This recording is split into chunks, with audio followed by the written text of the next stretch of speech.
جی بڑھاپا روکنے کی غذائیں اس پہ آج میں بات کروں گا۔ اس سے پہلے میرا چینل سبسکرائب کریں اور لائک کے بٹن کو دبا دیں اور آئندہ آنے والی ویڈیو دیکھیں اور پچھلی جو ویڈیو ہیں ان کو بھی دیکھیں۔ مزید چینل پر اچھی ویڈیو سرچ کریں۔ بڑھاپا روکنے کی غذائیں 5 ایسی غذائیں آپ کو بتاؤں گا جن کے کھانے سے آپ اپنی جوانی کو برقرار رکھ سکتے ہیں۔ پہلے نمبر پر ہے لہسن۔ یہ آپ کے گھر میں عام طور پر موجود ہوتا ہے۔ اس کو رات کو پانی میں چھوٹے چھوٹے ٹکڑے کر ڈال دیں، بھگو دیں اور صبح خالی پیٹ استعمال کریں۔ تقریباً 3 سے 4 عدد یہ لہسن لیں اور اس کو بھگو کر رکھ دیں، صبح خالی پیٹ استعمال کریں۔ یہ بہت ہی اچھا ہے آپ کی صحت کے لیے۔ اس میں وٹامن ہوتے ہیں، وٹامن ڈی، میگنیشیم، کیلشیم وغیرہ۔ یہ آپ کے بلڈ پریشر کو بھی کنٹرول کرتا ہے۔ یہ آپ کی جلد کو بھی صاف رکھتا ہے۔ دوسرے نمبر پر ہے نبیذ یعنی دلیا۔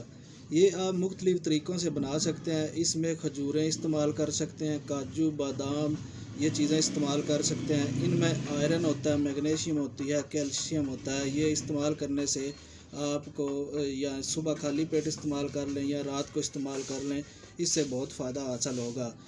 تیسرے نمبر پر ہے بادام۔ آپ نے رات کو 10 بادام لینے ہیں، ان کو بھگو کر رکھ دینا ہے۔ یہ صبح خالی پیٹ آپ استعمال کر لیں، اچھی طرح چبا کر کھا لیں اور اوپر سے دودھ پی لیں۔ اس میں مختلف قسم کے وٹامنز اور آپ کے دماغ کو یہ ٹھیک رکھتے ہیں۔ نمبر 4 پر ہیں دالیں۔ مختلف قسم کے دالیں اور لوبیا۔ اس میں مختلف قسم کے وٹامن اے، وٹامن ڈی اور وٹامن سی وغیرہ پائے جاتے ہیں۔ آپ لوبیا استعمال کر لیں، کوئی بھی دال لے لیں، اس کو بھگو کر رکھ دیں، صبح جو ہے اس کو پکا کر کھا لیں۔ اگر آپ چنے رات کو بھگو کر رکھ لیتے ہیں اور صبح اس کو تھوڑا سا پکا کر کھا لیتے ہیں خالی پیٹ، وہ بھی بہت اچھے ہیں۔ اور اس کے بعد 5ویں نمبر پر ہے سبز پتوں والی سبزیاں اور سلاد۔ یہ اپنی زندگی میں شامل کریں، روزانہ تھوڑا تھوڑا استعمال کریں۔ اس میں مختلف قسم کی وٹامن سی، کیلشیم، میگنیشیم اور مختلف قسم کے وٹامن بی پائے جاتے ہیں۔ دالیں اور سبزیاں، یہ سبزیاں جو ہیں اس میں بہت اچھے وٹامنز پائے جاتے ہیں جو آپ کے جسم کو اچھا رکھتے ہیں اور آپ کی جوانی کو برقرار رکھتے ہیں۔ شکریہ، اللہ حافظ۔